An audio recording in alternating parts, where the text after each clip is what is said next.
Assalamualaikum warahmatullahi wabarakatuh.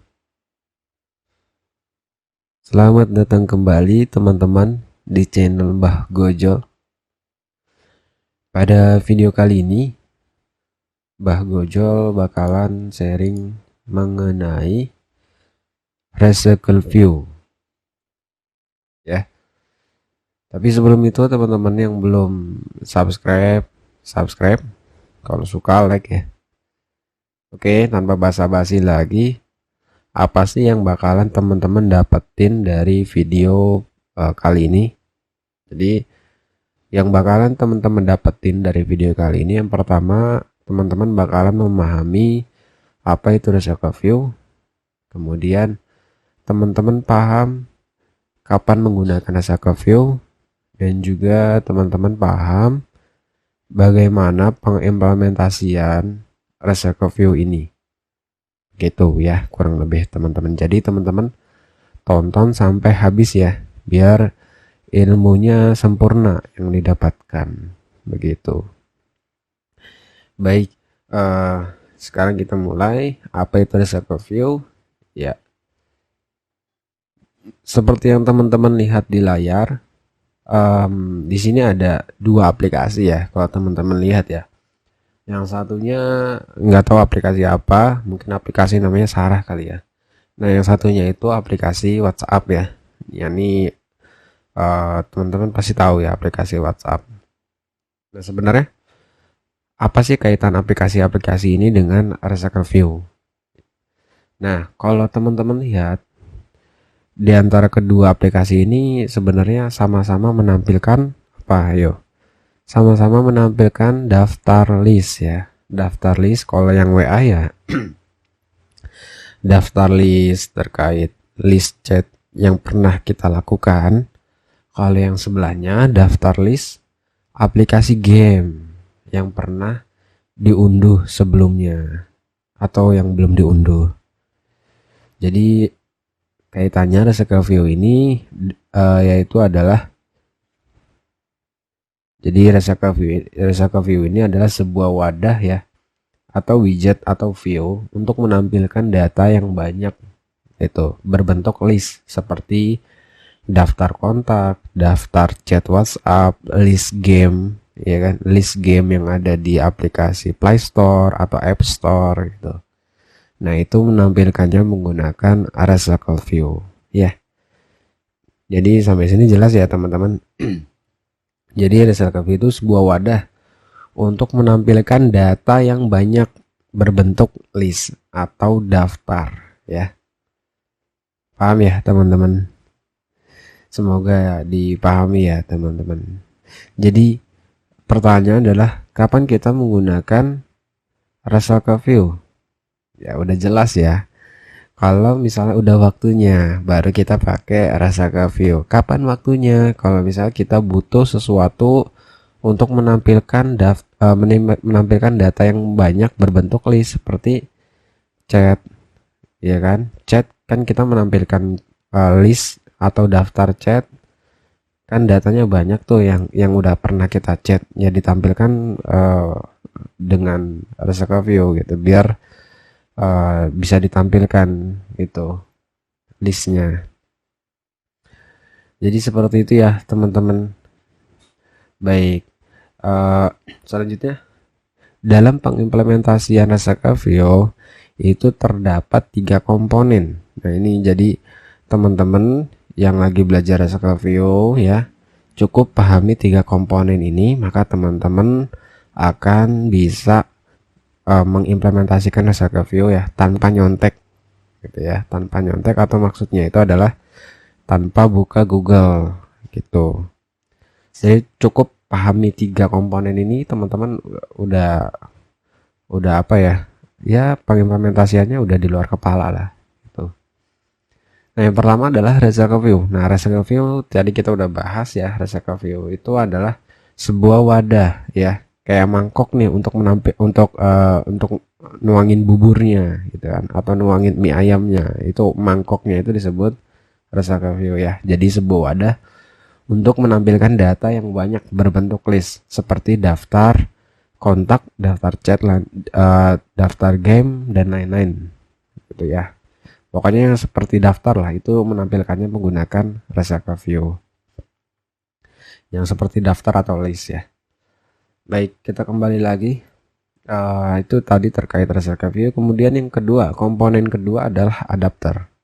Nih, apa itu adapter?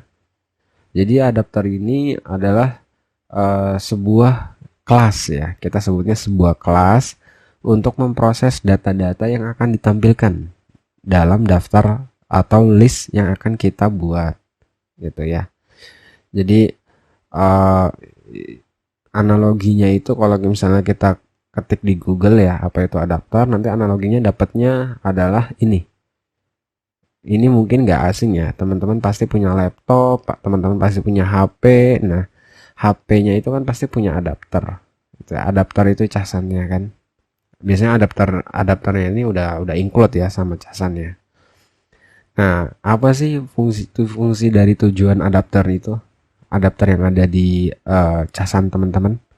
Jadi fungsinya itu untuk memproses rangkaian listrik yang berguna untuk mengubah tegangan listrik. Jadi memproses tegangan listrik bertipe arus bolak-balik dengan nilai yang tinggi menjadi tegangan listrik tipe arus searah dengan nilai yang rendah. Jadi listriknya yang diproses gitu, biar dia itu bisa dikonsum oleh device kita, oleh HP atau laptop kita. Nah, sama halnya dengan adapter di Resaca View. Jadi dia sebuah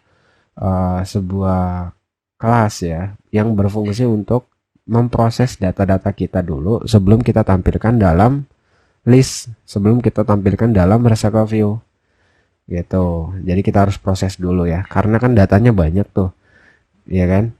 Jadi datanya harus diproses agar datanya bisa dimunculkan ke Resaca View. Dia memerlukan adapter. Begitu ya, lebih kurang teman-teman. Masih nggak paham sama adapter? Oke, ini gue punya satu lagi analogi ya.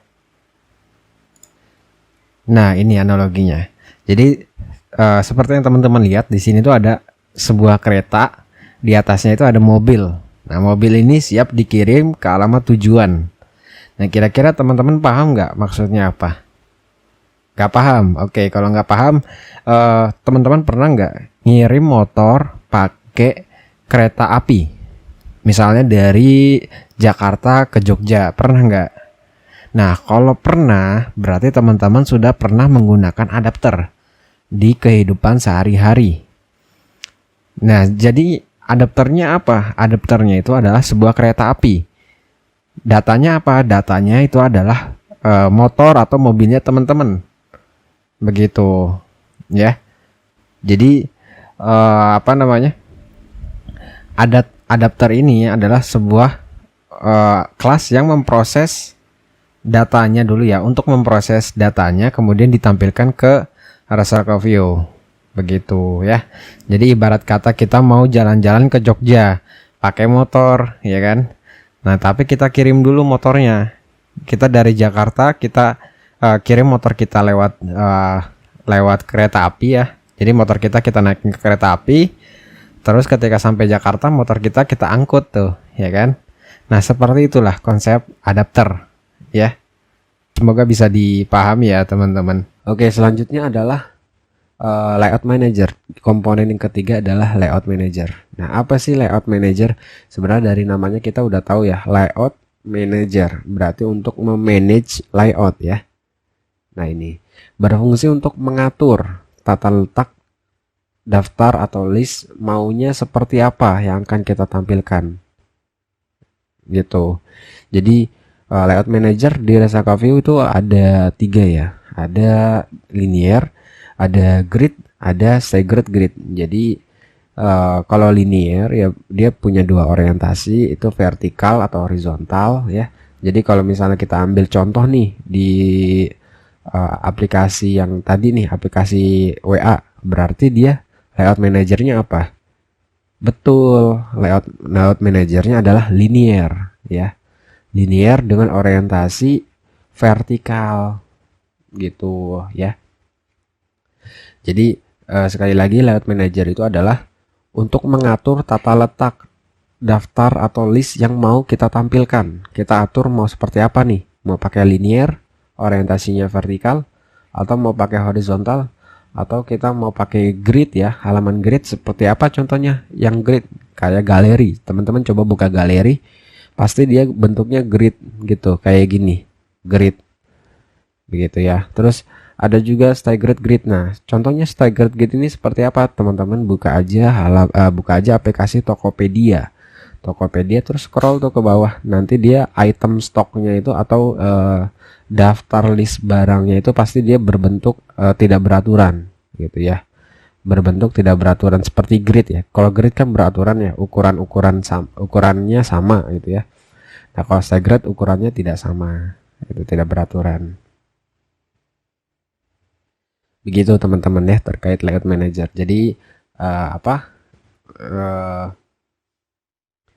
punya 3 komponen Recycle View ya. Itu yang pertama, Recycle View-nya sendiri sebagai wadah untuk menampilkan listnya.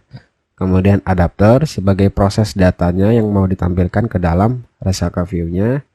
Kemudian layout manager, tata letak untuk mengatur letaknya seperti apa gitu, tampilannya mau seperti apa nih, linear, grid, atau staggered gitu. Oke. Ya itu aja mungkin teman-teman terkait Recycle View. Mudah kan ya teman-teman, mudah dipahami ya sampai sini ya. Ya jadi nanti kedepannya Mbah Gojol bakalan bikin implementasi Recycle View, kemudian implementasi layout manager bertipe linear, bertipe grid, bertipe staggered. Kemudian yang terakhir adalah CRUD adapter, yaitu nanti bisa melakukan add, update, delete dalam list tersebut. Oke. Kalau ada pertanyaan, tulis aja di kolom komentar ya. Ada saran, tulis juga. Sekian dari Mbah Gojol. Terima kasih.